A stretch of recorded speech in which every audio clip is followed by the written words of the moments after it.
When a celestial body's Greenwich hour angle, or GHA, and declination are determined, its geographic position, or subpoint on Earth, is known.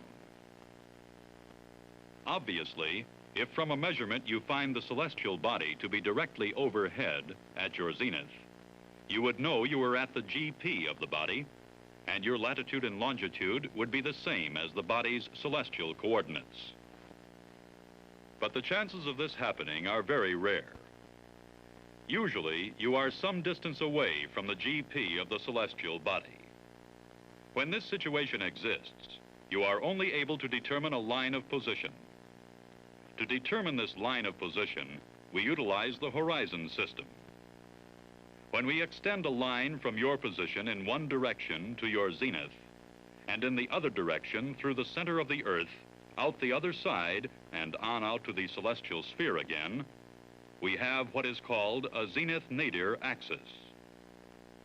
A great circle plane perpendicular to the zenith-nadir axis is called the celestial horizon. In effect, we are creating a new reference system with your position at the center. Great circles containing the zenith-nadir axis are called vertical circles. Now we must determine where the celestial body is on the vertical circle. To do this, you must recognize that the distances of space are so great that light from a celestial body arrives at the Earth in a narrow band of rays that can be considered parallel. From your geometry, you remember that a straight line cuts across parallel planes at the same angle. So an angle observed at the surface of the Earth is really the same as that at the center. Suppose the angle is 0 degrees. The celestial body will appear to be on the celestial horizon. This is just a way of saying that the thickness of the Earth can be disregarded in celestial computations. The measured angle of a celestial body from the celestial horizon is called altitude. It is indicated by the letter H. Altitude, when computed, is called HC. It is called HS when it is sighted through a sextant.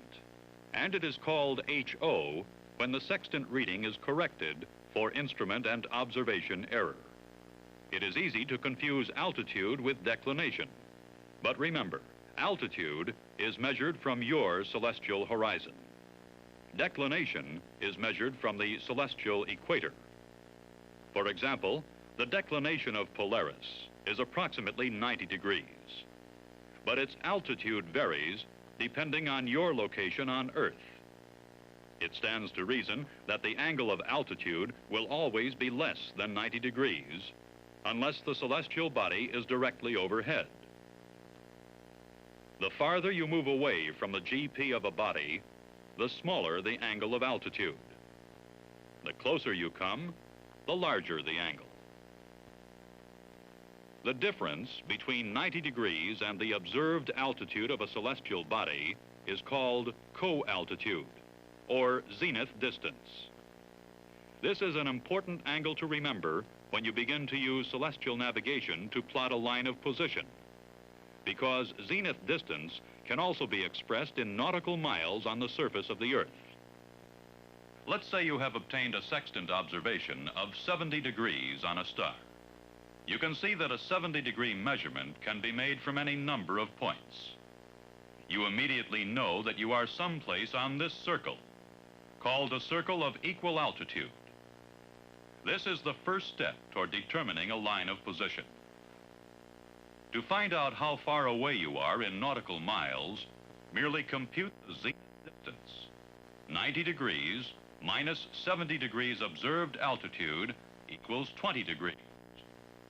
Therefore, 20 degrees arc distance separates your position on Earth from the GP of the star.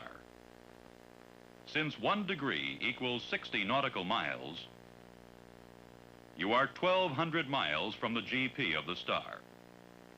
To find your precise position on this circle of equal altitude, you must take an observation of another body to determine a fixed position. 2 intersections will be noted, but only one will be near your DR position. A third observation will confirm your actual position. So far, we have reviewed with you the terrestrial grid system and the celestial grid system. They are related by your zenith and the geographic position of an observed celestial body. The GHA and declination of a celestial body can be translated into latitude and longitude of its GP on Earth. GHA and declination of the Sun, the Moon, and the planets Venus, Jupiter, and Saturn are available in the Air Almanac for given dates and times.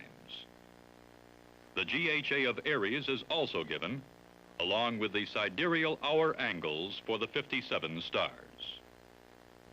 We have also discussed the horizon system and how it is used to locate a line of position from the geographic position of an observed celestial body. When you note the altitude, you know you are somewhere on a circle of equal altitude around the GP of the observed body.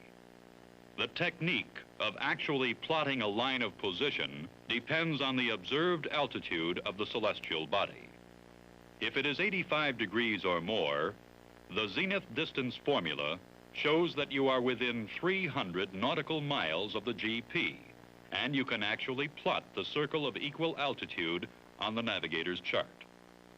But if the altitude is less than 85 degrees, and it usually will be, you would need a chart too large to fit in your aircraft. So you must use a different technique. It is called the intercept method, and it will be discussed in part 3 of this series.